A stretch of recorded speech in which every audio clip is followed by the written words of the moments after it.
नमो वरहतारं नमो सिद्धारं नमो वार्यारं नमो वज्रायारं नमो भूये सवसाहुरं शुद्धात्मान्मनेकान्तं साधुत्तम मंगलम वंदे संदृष्टि सिद्ध्यर्थम सुंदृष्ट्यर्थ प्रकाशकम मंगलम भगवान वीरो मंगलम गौतम गणे मंगलम कुंद कुंदाद्यो जैन धर्मोस्तु मंगलम सर्वमंगल मांगल्यम सर्वकल्याणकारकम प्रधानम सर्वधर्माणां शरणं चेतु शासनम प्रगटे निजनुभव करे कीर्तन सत्तारू सब ज्ञाता लक्ष्य नमो समय सार शिव भू परमात्म निज वस्तु जो गुणानंतमय शुद्ध ताहे प्रकाशन के निमित्त वनु देव प्रबुद्ध। ओम नमः।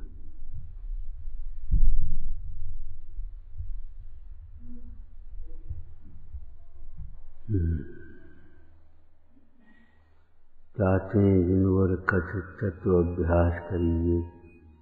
ताते माने इसलिए, किसलिए,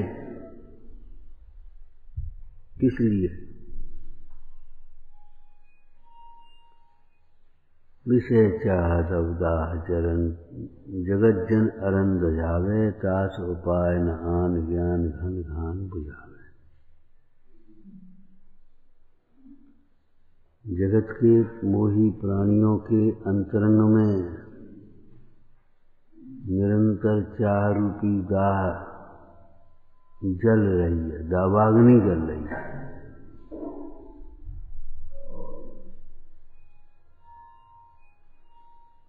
जैसे ईंधन का निमित्त पाकर वह अग्नि सुलगने लगती है, ऐसे ये विषयों का निमित्त पाकर के भीतर भीतर सुलगने लगती है।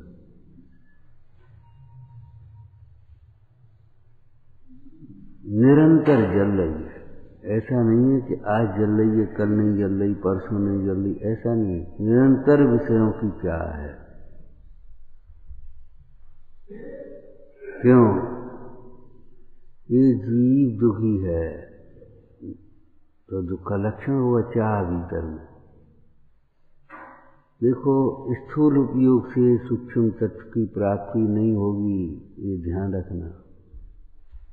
टटोलो भीतर विषयों की चाह है या नहीं है। यदि है तो उसे दूर करने का उपाय करो। नहीं कहने से काम नहीं चलेगा। नहीं है,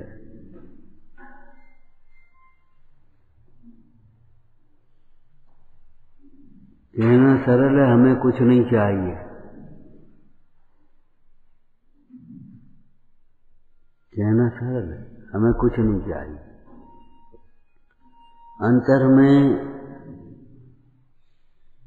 धन के द्वारा जो धनिक जीव प्राप्त करना चाहते हैं, वही निर्धन बिना धन के प्राप्त करना चाहते। हमें कुछ नहीं चाहिए, कम से कम प्रेम से बोलो, हमारी सुनो, हमें स्नेह दो, बड़ा हो तो हमारा आदर करो। ये भीतर बैठी कहीं हमें कुछ नहीं चाहिए, ये चाह है।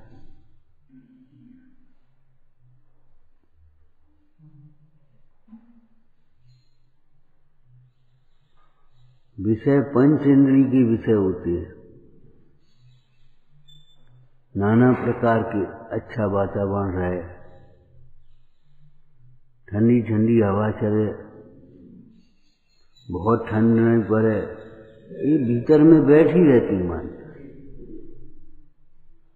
और जहां बहुत ठंड हुई वहीं दुख की कल्पना खड़ी हो गई, बहुत गर्मी हुई वहीं दुख की कल्पना खड़ी हो। विषय चाह दावा नल दहो मरत विलाप करत दुख सहो। तुम तो क्या देवगति में भी यही हाल है।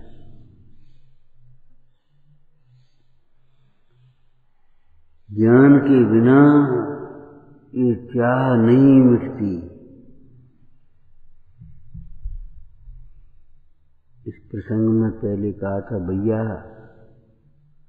बाहर की अग्नि तो ईंधन नहीं डालो तो अपने आप बुझ जाएगी, लेकिन जो चाह है वह पूरी नहीं होने पर भी निरंतर सुलगती रहती है भीतर भीतर। आप समझते हो इसका ईंधन विषय है, और आचार्य कहते हैं इसका ईंधन अज्ञान है। ये विषयों रूपी चाह अज्ञान से उत्पन्न होती है, अज्ञानमय है और अज्ञान को ही पुष्ट करती है, भ्रांति पैदा करेगी। देखो आनंद आ गया, देखो सुख मिला कि नहीं मिला।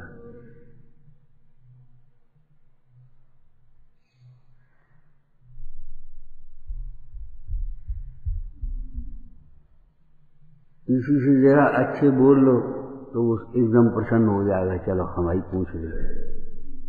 किसी की सुन लो तो उसको लगने लगेगा हम जरा अनुकूल वातावरण हो जाए तो लगने लगेगा आज ठीक है मौसम। किसने सिखाया, कौन करा रहा है? अनादिकाल से ही ये पर्याय दृष्टि बैठी है भीतर में।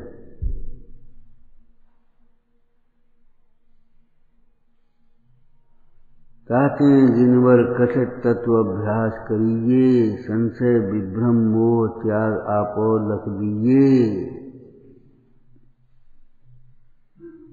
इसलिए भाई विषयों की चाह को मिटने का कोई दूसरा उपाय नहीं है, दुख दूर करने का दूसरा उपाय नहीं है। अब जैसी है बस एक ही सड़क है, ये नहीं दूसरी से निकल आ तो खराब सड़क पर भी चलना पड़ता है, चलते भैया क्या करें, अब दूसरी सड़क ही नहीं। लेकिन ये तो एक ही सड़क है और अच्छी सड़क है। हाँ, एक ही रास्ता है और वो आनंदमय रास्ता है।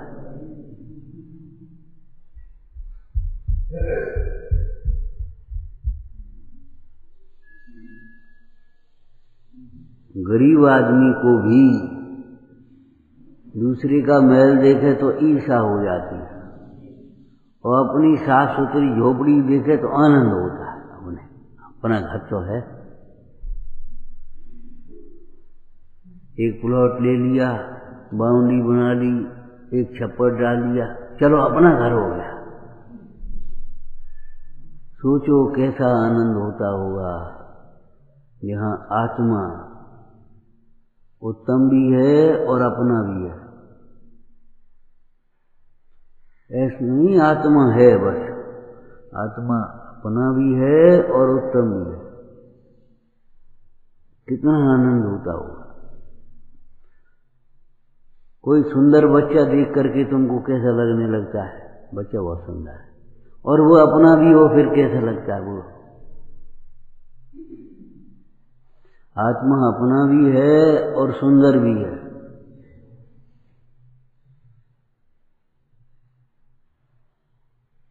क्या है कोई सुंदर सा बच्चा, वो बच्चा अच्छा लगता है, और वो अपना भी हो फिर क्या पूछना।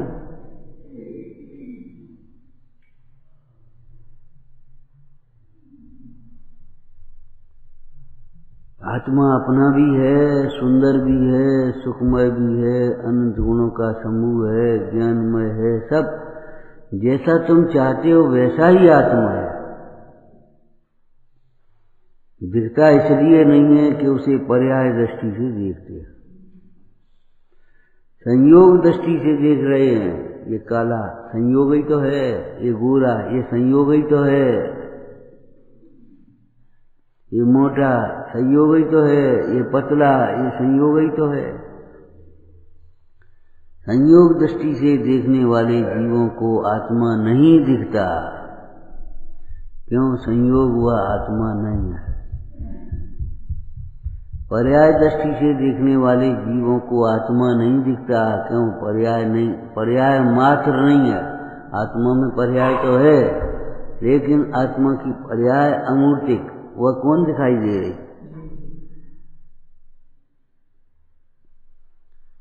संयोग दृष्टि से देखने वाले को आत्मा नहीं दिखता, क्यों? संयोग है ही नहीं ना। संयोगों में आत्मा नहीं है।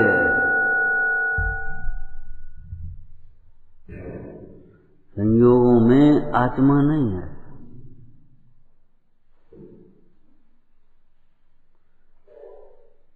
कोई नमक का आस्वादन करे मिठास नहीं आएगा, मिर्ची का आस्वादन करे तो मिठास नहीं आएगा, आंवले का आस्वादन करे तो मिठास नहीं आएगा, हैं?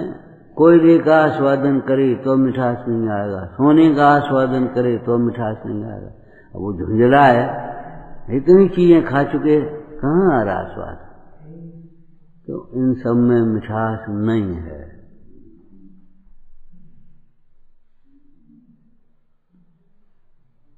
कहीं सुख नहीं है। सच्ची बात है, लेकिन तुम्हें सच्ची तब तक नहीं लगेगी जब तक यहां सुख है ये सीखोगे। बिल्कुल यथार्थ बात है। संसार में दुख है ये बात उसकी समझ में आती है जिसे आत्मा में सुख है ये समझ में आता है। जिसे आत्मा में सुख, आत्मिक सुख का वेदन नहीं होता, आत्मिक सुख की प्रतीति नहीं होती, वो कहे भले संसार में दुख है, लेकिन वह दुख को कुछ नहीं समझता। प्रतिकूलताओं में दुख है ये समझता है। प्रतिकूलताओं में दुख समझता है, कहता है संसार में सुख है। कहूँ क्या दुख है? काऊ घर कलिहारी नारी के बेरी संभाई, किसी के दुख बाहर दिखे किसी। और मनहारी नारी हो तो, पुत्र के समान भाई हो तो आज्ञाकारी, तब नहीं लगेगा दुख। तो दुख है ये।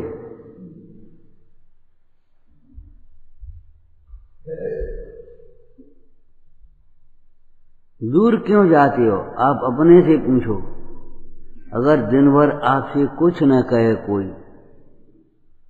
पानी की पूछ ले समय पर, रोटी की पूछ ले समय पर, सो तो सो जाने दे, उठो तो उठ जाने दे, घूमो तो घूमने दे, उठो तो बिस्तर बिछा दे, उठो तो बिस्तर उठा दे, आपको दुख लग जाए तो गारंटी है इस बात की। कोई परेशानी नहीं, कोई परेशानी।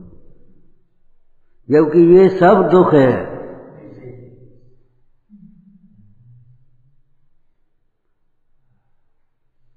नहाया तो पानी रख दिया, उठे तो बस तौलिया पकड़ा दी, उन्हें बस कपड़े रखे, धुले धुलाए। अब बोलो कौन मानेगा दुख है? कोई दुख मानने को तैयार नहीं है। क्या दुख, क्या तकलीफ, काय को जा रहे, क्या तकलीफ? बोलो।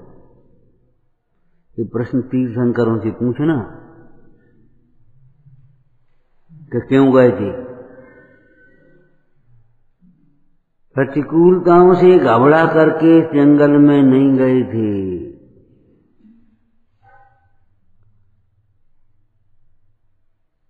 प्रतिकूलताओं से घबरा करके जंगल में नहीं गए। आत्मा के सुख की वृद्धि के लिए, वैराग की वृद्धि होगी तो सुख की वृद्धि होगी, सुख की वैराग की वृद्धि बिना सुख की वृद्धि नहीं होती। वैराग की वृद्धि के लिए जंगल में गए। कोई दृष्टांत याद है? जैसे गांव में रहने वाला व्यक्ति कोई पैसा बढ़ जाए तो शहर की ओर भगता है। क्यों? यहाँ इतने पैसा का क्या करें, और डर भी है लुट जाएंगे। एक आदमी तो है करोड़पति, और शहरों में सब करोड़पति, तो उन्हें कोई खास बात नहीं, फर्क नहीं पड़ता करोड़पतियों। वहां उनको लगता है सुरक्षा है, लगता है नहीं, ध्यान रखना। बिल्कुल अनुभव की बात है। छोटे गांव में अगर कोई आएगा तो दो कह करके सुना करके चला जाएगा, जा दो डंडा मार देगा, वहां तो झट गोली देगा। और बड़ी जगह जाओगे तो और बम पटक देगा तुरंत, जरा सी बात नहीं।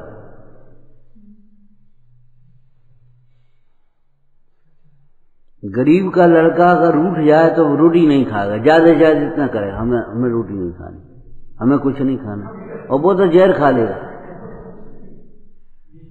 उसको जहर खाने के लिए पैसा है ना, वो जहर खा लेगा।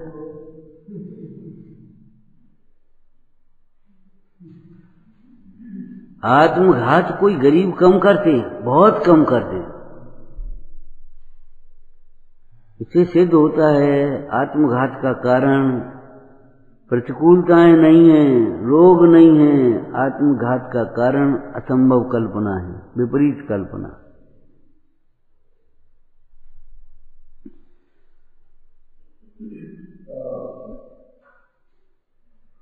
जिस इच्छा के लिए तो मर रहे हो, इच्छा की पूर्ति के लिए, वो लड़की नहीं मिलेगी तो मैं मर जाऊंगा, तो मर करके लड़की मिल जाएगी।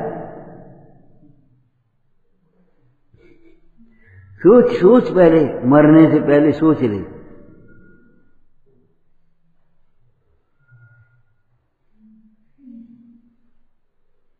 हमारी नौकरी नहीं लगेगी तो हम मर जाएंगे, तो नौकरी लग जाएगी मर करके, ये बता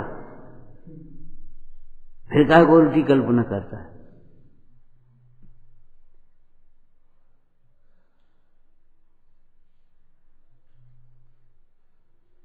हमारी इज्जत नहीं है, कोई पूछता नहीं है हमें, हमारी सुनता नहीं है, मर जाए तो मरने से कब पूछने लगेगा कोई?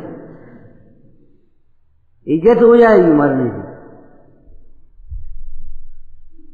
उस गनीबों के कौन सी बुक है, वो कौन सी विश्व के बड़ी लोगों के नाम लिख दे, बड़ी घटनाएं लिख दे, हैं गिनी तो उसमें नाम लिख जाएगा तुम्हारा कि तुम मर जाओगे। तो फालतू बातें करते हो, इतना औंधा सोचते हैं, पूरा का पूरा औंधा।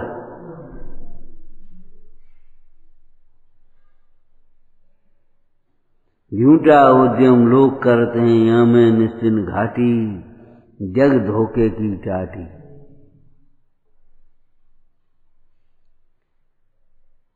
अब कभी लेकर के बैठो और लिखो कि मरने से कौन सी समस्या का समाधान हो जाएगा। जितनी तुम्हें समस्या है, क्या कहे, खाई को रोटी नहीं तो क्या करें, मर ही जाए कैसे? तो मर करके खाई को रोटी मिल जाएगी। तुम ये क्यों नहीं सोचते तुमने किसी को रोटी नहीं खिलाई इसलिए खाने के लिए रोटी नहीं मिल रही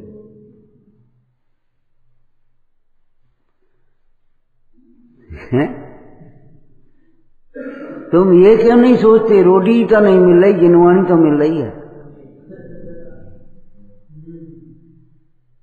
रोटी नहीं मिले तो क्या फर्क पड़ता? रोटी तो ज्ञानियों ने छोड़ी, उपवास की है और जिनवानी के रस का पान किया है।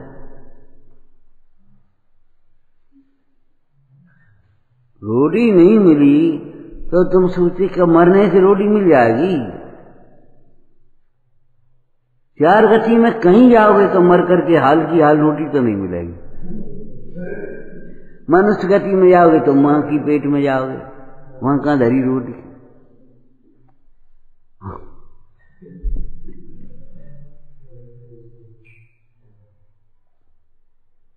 त्रियंच गति में जाओगे तो पेट में चले जाओगे, अन्ना में चले जाओगे, ओज में चले जाओगे तो वहां रोटी नहीं मिल रही।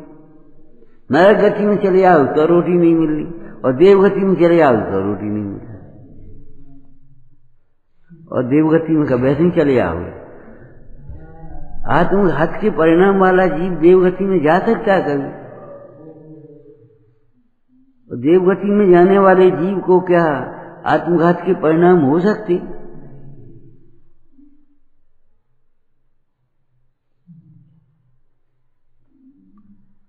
सुखी होने का और कोई उपाय नहीं। तू जो उपाय करता है वह झूठे हैं। तुम जो सोचते हो वो सब विपरीत सोचते हो। जितनी भी बोलते हो, आपस में सलाह देते हो, आचार्यत्व करते हो, सब विपरीत करते हो। परस्पर आचार्यत्व करता है। काय का? काम भोग बंधन की कथा का। ऐसे खाओ, ऐसे पहनो, ऐसे रहो, ऐसे बनाओ मकान, ऐसे कर, आचार्यत्व करता हो।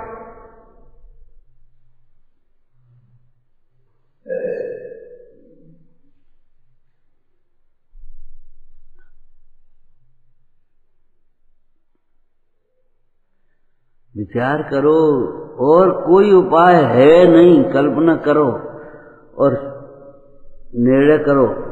अकेली कल्पना की पूर्ति में मत लगे रहो, निर्णय करो है उपाय कि नहीं है। यदि कोई ज्ञानाभ्यास के बिना सुखी होने का उपाय होता तो ज्ञानियों के अलावा और भी कोई सुखी होता।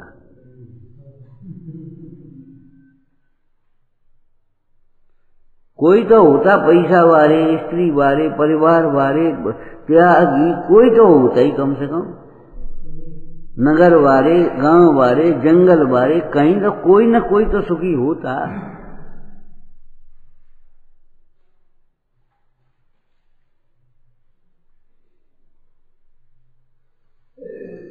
इसलिए ज्ञानाभ्यास के अतिरिक्त सुखी होने का कोई उपाय नहीं। व्याकुल होना तो दुख से बचने का कोई उपाय नहीं। होगा भारी पाप बन ही होगा भव्य अपाय नहीं, कोई उपाय नहीं।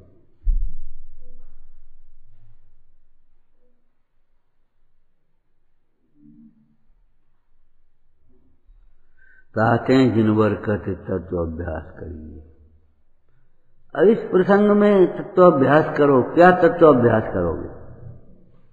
बोलो, अरे मेरा सुख मेरे में है, बर में नहीं है, ये सोचो। क्या अभ्यास करोगे? अभ्यास माने बारंबार विचारना, अभ्यास माने एकाग्र होकर देखना। ये कैसे कर रहा है? उस काम को एकाग्र होकर के देखो, ये कर कैसे रहे।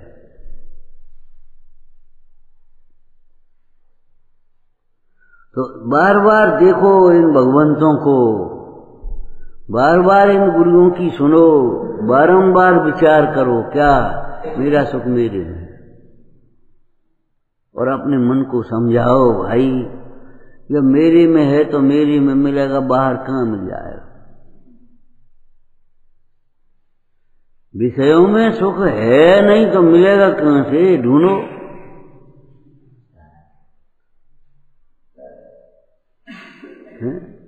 गोष्ठी में चर्चा की थी, कोई बालक भी अपनी माँ को अलमारी में तो नहीं ढूंढता, डिब्बे में तो नहीं ढूंढता, मिश्री में तो नहीं ढूंढता, अरे और तो और आदमियों में तो नहीं ढूंढता।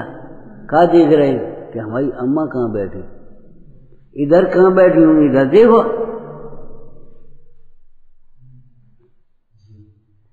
एक छोटा बालक भी माँ को ढूंढे तो महिलाओं में ही ढूंढेगा कि आदमियों में ढूंढेगा?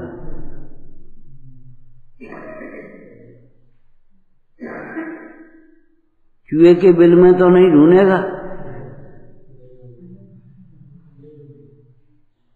शक्कर के डिब्बे में तो नहीं ढूंढेगा। न हो सकती है।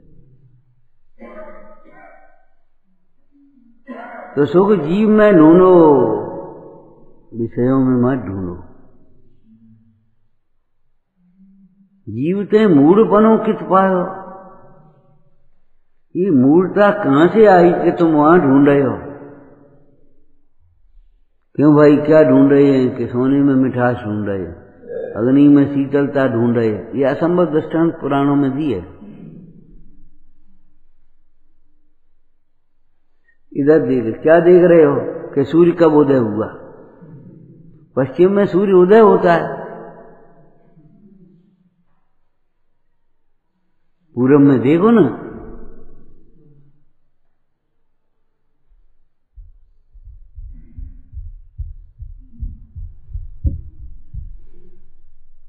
कहते हैं जिनवर कथित तत्व अभ्यास करिए।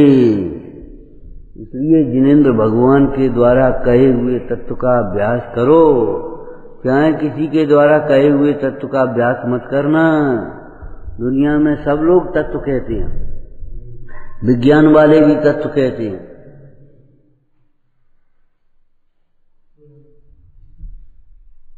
सांख्य मत वाले भी तत्व कहते हैं, बौद्ध मत वाले भी तत्व कहते हैं। सबको तत्व, सब तत्व कहते हैं। कोई 16 तत्व, कोई 25 तत्व, कोई 5 तत्व।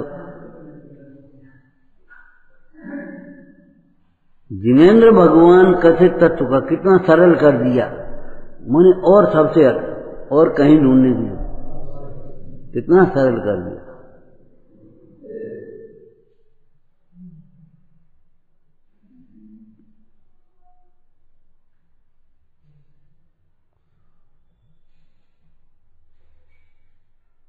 जिनेंद्र भगवान द्वारा कथित तत्व कहता है अनुभूत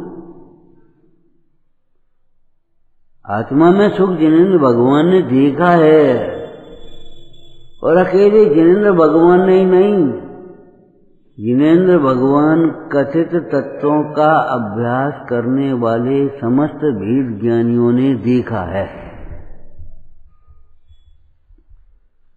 वेद ज्ञानियों के द्वारा किट कालमा से बिन सुवर्ण की बात आत्मा स्वयं उपलब्धमान है, देखा है उन्होंने, वैसे ही नहीं कह दिया अंदाज है। बहुत बुरी आदत है जिसको नहीं जानते, जिसकी सही प्रमाणिक जानकारी नहीं है, उसको अनुमान से कह देते हो, ये बहुत बुरी आदत है। और हमने तो कह दी, वैसे ही कह दी, हमने सोचा वही होंगे, हमने सोचा ये होगा। अरे विपरीत मत सोचो, विपरीत मत सोचो भैया, बहुत दुखी होगे। तुमने सोचा कैसे?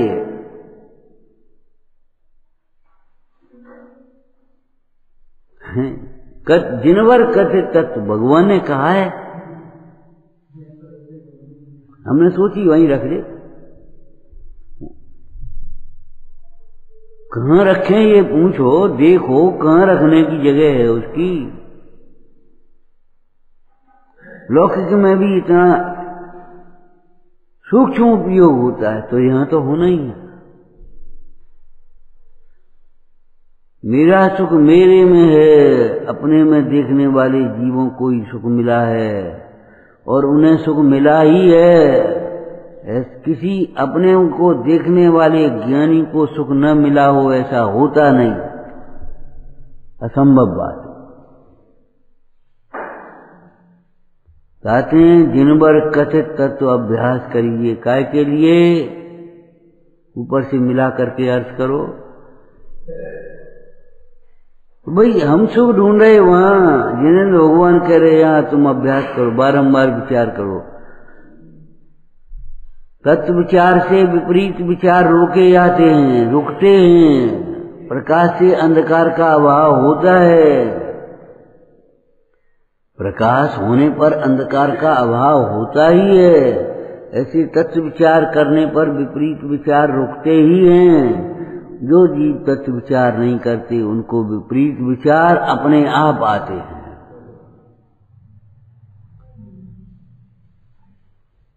जो पुरुषार्थ नहीं करते उनको प्रमाद होता ही है। अपनी ओर नहीं देखते, उनकी दृष्टि पर की ओर जाती ही है।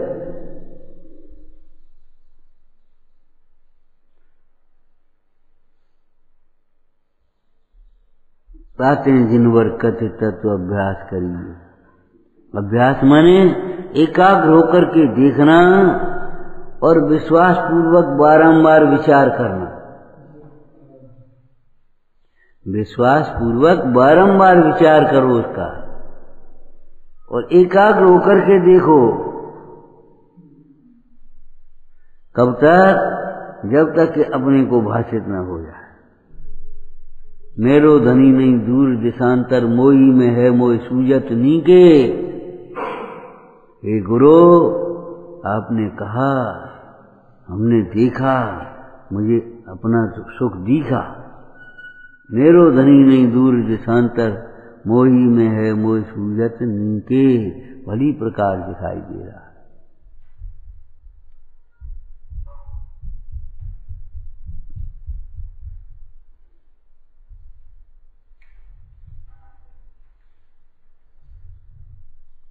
विपरीत विचार आते हैं।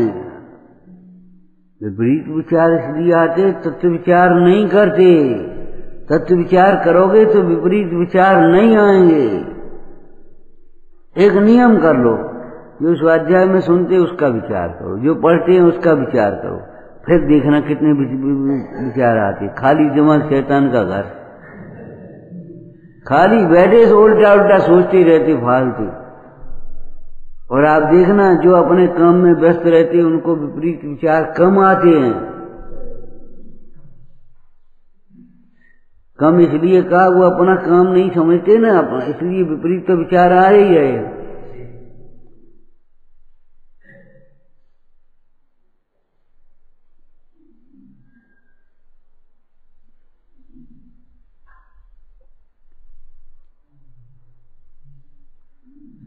विचार करो,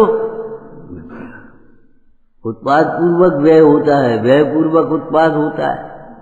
इन विपरीत विचारों को छोड़ करके तत्व विचार करो, ऐसी शैली भी है।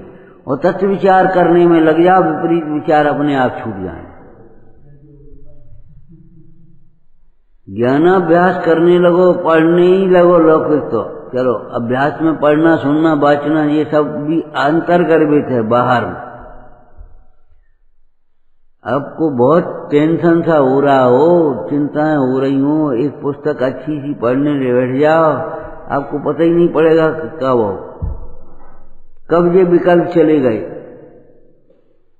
कब पहुंच गए।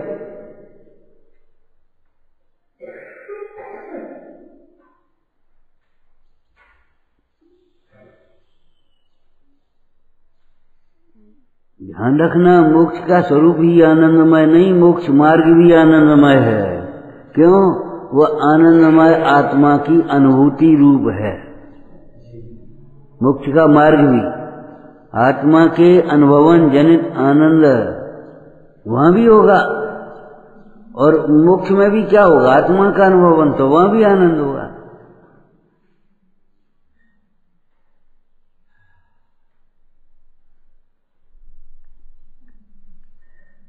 विचारना। ओम नमः।